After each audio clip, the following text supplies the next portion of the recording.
ଆମର କାଠ ଜିନିଷ ଆଜ୍ଞା କାଠର ଗଣେଶ ଅଛି ତାପରେ କୃଷ୍ଣ ଅଛି ତାପରେ ଏଇ ଯେଉଁ କାଠ ଗୁଡ଼ା ମାନେ ଆମର ଛୋଟିଆ ଛୋଟିଆ ଜିନିଷ ଅଛି ଟାଙ୍ଗିଆ କହିବେ ଆଉ ତଲବାର କହିବେ ଯେଉଁ ପୁରାଣୀ ଜିନିଷ ଯାକ ବୋଲେ ଆଦିବାସୀ ଜିନିଷ ଯାକ ଯେଉଁଟା ଘର ସଜାଇବା ଜିନିଷ ଏଇସବୁ କାଠର ଜିନିଷ ଅନେକ ପ୍ରକାର ଆଣା ହେଇଛି ବୋଲ କାନ୍ତିରେ ଓଳାଇବ ଆଗ କେତେଟା ଷ୍ଟାଣ୍ଡ କରାହେଇଛି କେତେଟା କାନ୍ତିରେ ଓଳାଇବେ ମୁଖ୍ୟ ଦୁଆରରେ ରଖିବେ ଏଇସବୁ ଜିନିଷ ଆଣୁଅଛି ଆଜ୍ଞା ଗୋଟେ ସେଇଟା 500 ଟଙ୍କା ହୁଏ ବୋଲ ଯେଉଁଟା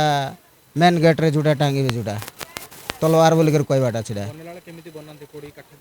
ଆଜ୍ଞା ସେଟାକୁ କାଟି କୁଟା କିଣା ସାଇଜ୍ କରି ନେଇକି ତାକୁ କଲର୍ ଆମର ହାତ ଦିଆହେଉଛି କଲର୍ ନାହିଁ ସେଇଟା ଆମର ନ୍ୟାଚୁରାଲ୍ ଜିନିଷ ସେଇଟା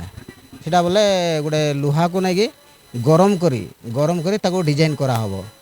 ଲୁହା ଯେତେ ଯାଇ ଗରମ ଥିବ ସେତେ ହିଁ ଡିଜାଇନ୍ ବାହାରିବ ସେଇଟା କଲା ହେଇକି ପଡ଼ିଯିବ ସେଇଟା ଡିଜାଇନ୍ ବୋଲେ ଦୁଶିବ ଆଉ ସେଇଟା ଛାଡ଼ିବ ନାହିଁ ଅଛି ଆଜ୍ଞା ଆଜ୍ଞା ସେଇଟା ପିସ୍ରେ ହେଉଛି ଆଜ୍ଞା ଯେଉଁଟା ବଡ଼ ବଡ଼ ରହୁଛି ଯେଉଁଟା ଆମର ଶାଗୁଆନ ଯେଉଁଟା ଅଛି ନାଇଁ କି ଯେଉଁଟା ଶ୍ରୀକୃଷ୍ଣଟା ଅଛି କୃଷ୍ଣଟା ସେଇଟା ସିଙ୍ଗଲ ପିସ୍ରେ ତିଆରି ହେଇଛି ଆଉ ତଳେ ଗୋଟେ ବେସ୍ ରହୁଛି ଗୋଟେ ପଟାର କରାହେଉଛି ସେଇଟା 10,000 ରଖିଛୁ ଆଜ୍ଞା ଆମେ 10,000 ମାନେ ସେଇଟା ଆମକୁ ଧରୁଛି ବୋଲ 5 ଦିନ ଏମିତି ଧରୁଛି ତାପରେ ଲେଡ଼ିସ୍ ଫେଡ଼ିସ୍ ଆରୁ ଘରେ ଅଛନ୍ତି ତାଙ୍କେ ଘଷା ଘଷି କଲର୍ ଫଲର୍ ତାଙ୍କେ କରିବେ এইগুড়া হচ্ছে ଆଜ୍ଞା ତା ଭିତରେ ବୋଲେ ଦେଖ ଆଜ୍ଞା ଆମର 5 ଦିନ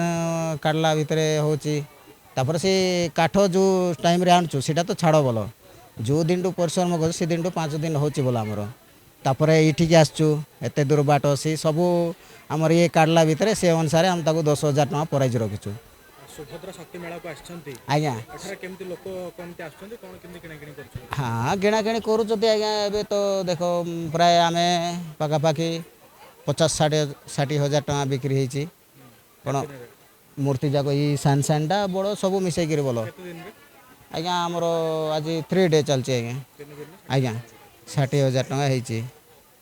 ଆଉ ଅଛି ତା ଏବେ ଆଉ ତ 3 ଦିନ ଗଲା ବୋଲେ ଆଉ 7 ଦିନ ପାଖାପାଖି ଅଛି ଆଉ ସେତିକି ଦିନ ଭିତରେ ଆଉ କେତେ ଯିବ ହେଲେ ଆଜ୍ଞା ଲୋକ ଟିକେ ଭିଡ଼ ଟିକେ କମ୍ ଅଛି ଆଜ୍ଞା ନହେଲେ ସବୁ ଲୋକ କହୁଛନ୍ତି ପ୍ରାୟ ଆଦିବାସୀ ମେଲାରେ ଟିକେ ଭିଡ଼ ଥିଲା ଏଇ ମେଲାରେ ଭିଡ଼ କମ୍ ଅଛି କିନ୍ତୁ ଜିନିଷ ସବୁ ଜିନିଷ ଆସିଛି ବୋଲ ଆମର କୋରାପୁଟ ଜିଲ୍ଲାର କିଛି ନହେଲେ